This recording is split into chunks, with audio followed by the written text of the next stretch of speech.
Donc, sable,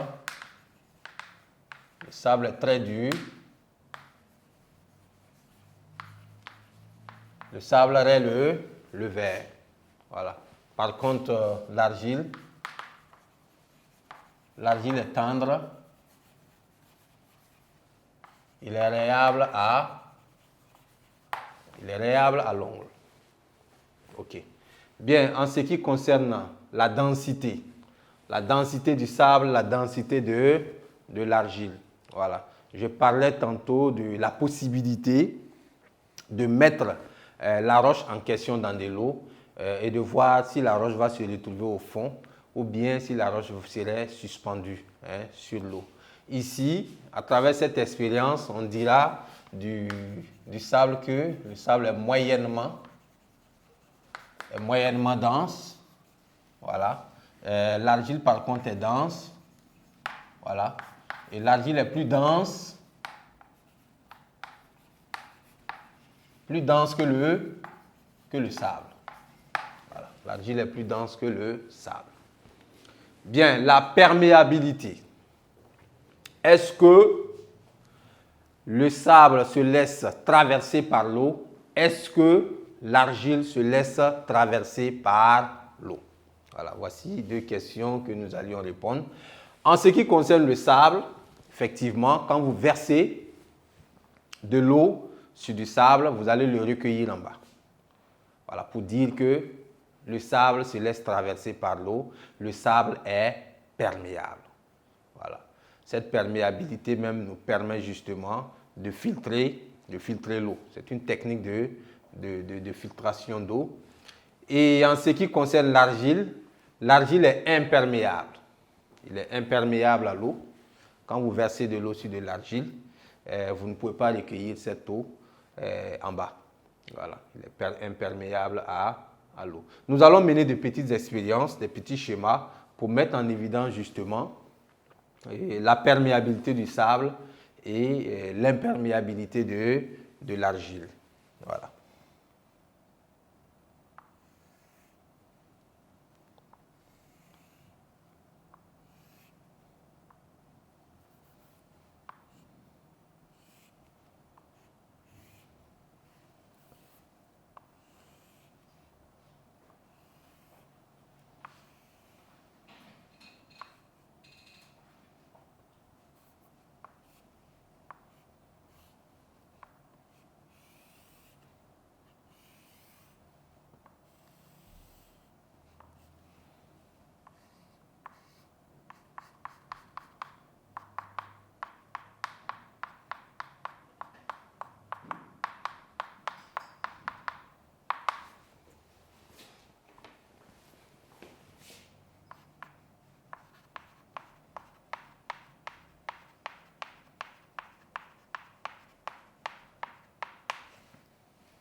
Chers apprenants, chers élèves, vous avez là le premier schéma, le schéma qui met en évidence la perméabilité du sable.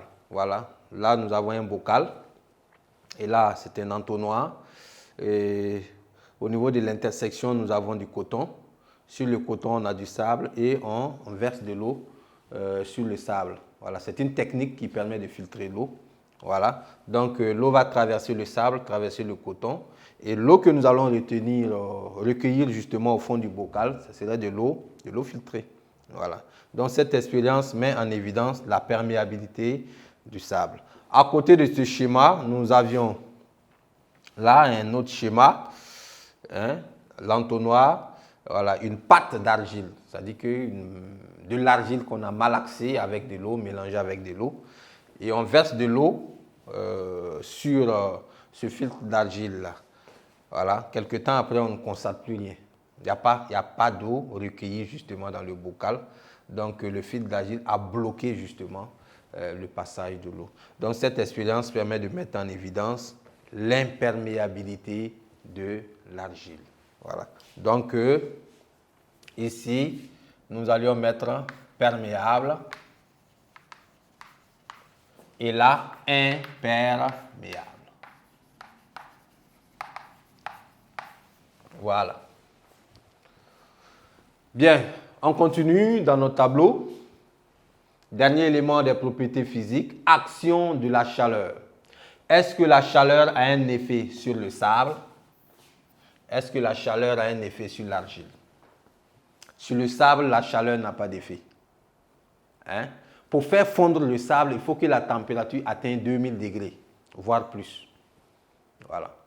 Donc, le sable n'a aucun effet, ou du moins la chaleur n'a aucun effet sur le sable. Ça ne transforme pas le sable. L'argile, par contre, quand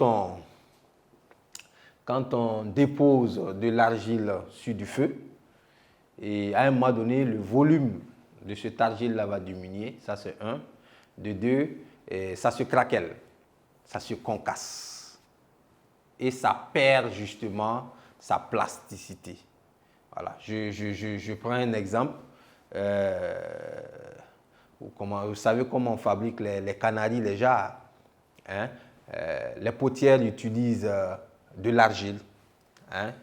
On met de l'eau dans de l'argile, on fait malaxer, on fabrique justement ces jarres. Mais ces jarres-là, qu'est-ce qu'on fait? Quand on les fabrique, il faut les faire cuire. Il faut les faire cuire au feu pendant plusieurs heures avant de les utiliser. Donc, du coup, en les faisant cuire, c'est vrai, on a des canaris, mais cet argile-là a perdu à jamais sa plasticité. Dès lors qu'un canari se casse, c'est vrai que le canari a été fabriqué avec de l'argile, mais si vous prenez un morceau, vous en transformez en poudre et vous mettez de l'eau, vous allez constater que ça ne va pas se prendre. Hein? Et cette propriété, la plasticité a disparu, c'est terminé à cause justement de la chaleur. Pour dire ici que la chaleur a un effet sur l'argile. Voilà. La chaleur a un effet sur l'argile.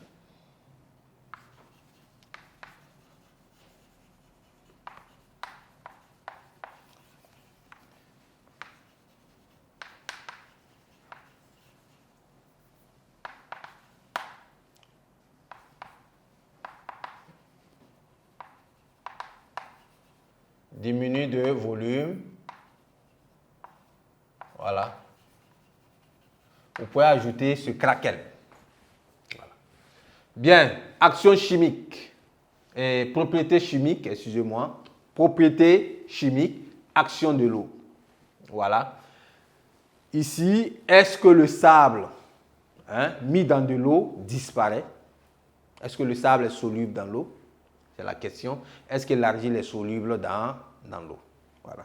Donc, si vous mettez du sable dans de l'eau, ce sable-là ne va pas disparaître. Donc, insoluble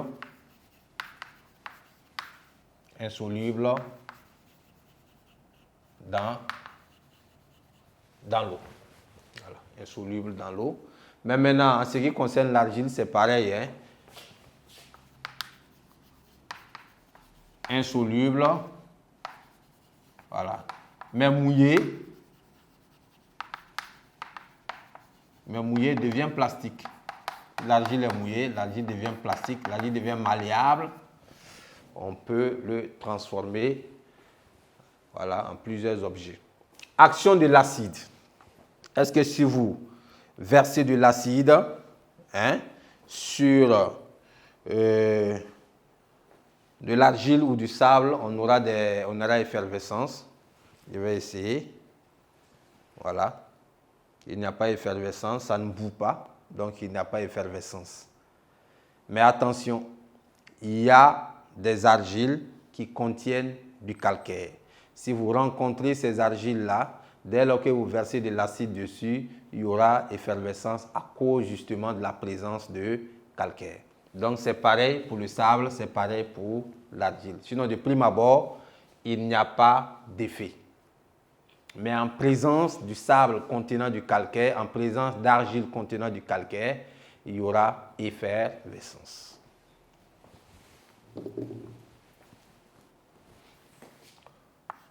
Donc, pas d'effervescence. Pas d'effervescence. Voilà.